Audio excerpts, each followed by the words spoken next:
అందరికీ. ఇప్పుడు నేను మీకు ఒక విషయం చెప్తా. ఏం జరిగిందంటే, మా రూము రెంట్ ఇవ్వాలనుకున్నాం. రెంట్ ఇవ్వాలనుకుంటే వాళ్ళు డాడీకి ఫోన్ చేశారు. ఫోన్ చేసి అంటే మేము 40,000 అడ్వాన్స్, ఇంకా మంత్లీ 20,000 అనమాట. అయితే మేము ఇట్లా మాట్లాడినాం. వాళ్ళకి నచ్చితే మాకు నచ్చింది అని చెప్పి అడ్వాన్స్ మాకు పే చేసి వాళ్ళు దిగాలి, కానీ అట్లా కాకుండా ఏం చేసిందంటే మా అకౌంట్ నుంచి వాళ్ళకి మేము 39,999 వాళ్ళ అకౌంట్కి మేము పే చేసి అట్లా రివర్స్లో మాట్లాడిండ్రు అనమాట. అట్లాంటి వాళ్ళు కూడా ఉంటారు, జాగ్రత్తగా ఉండాలి. మాకైతే జరిగింది, కానీ మేము పే చేయలే.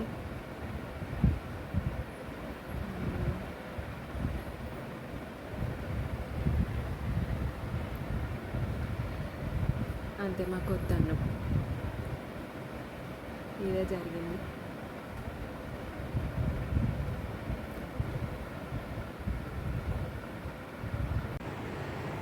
అది మాకు ఇట్లా జరిగింది కదా, వేరే వాళ్ళు ఇట్లా డబ్బులు అడిగారు. కానీ అయితే ఇంటర్నెట్ ఫ్రాడ్స్ వాళ్ళు కూడా ఉంటారు.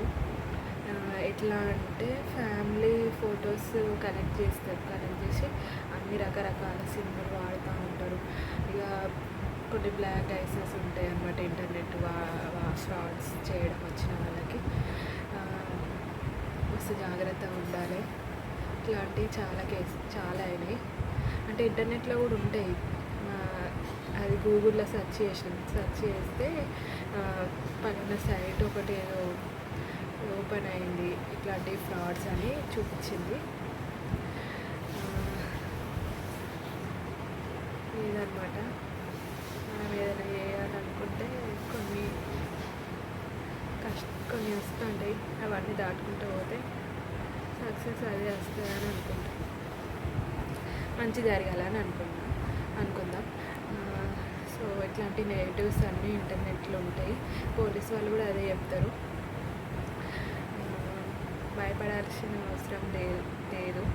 ఏమైనా ఇంకా ఇన్ఫర్మేషన్ కావాలనుకుంటే గూగుల్లో సెర్చ్ చేసుకోవాలి, ఇట్లా తెలుసుకోవాలి భయపడకుండా. ఎవరైనా చూస్తే వాళ్ళకి హెల్ప్ అవుతుందని అనుకుంటాను. ఎక్కువ మహారాష్ట్ర వాళ్ళు, లేకపోతే బీహార్ వాళ్ళు, లేకపోతే దాంట్లో ట్రైన్డ్ అయిన వాళ్ళు, ఇట్లా ఇంటర్నెట్ హ్యాకర్స్ అట్లా ఉంటారనమాట. వాళ్ళకైతేనే వస్తుంది. వాళ్ళు అదే పని మీద ఉంటారు. డబ్బులు ఎట్లా సంపాదించుకోవాలి, ఎట్లా ఫ్రాడ్గా వేసుకోవాలి అకౌంట్లో అని అదే పని మీద ఉంటారు.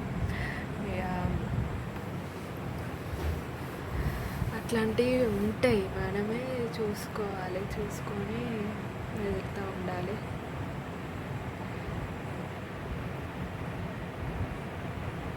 బయట కూడా అదే చెప్తారు.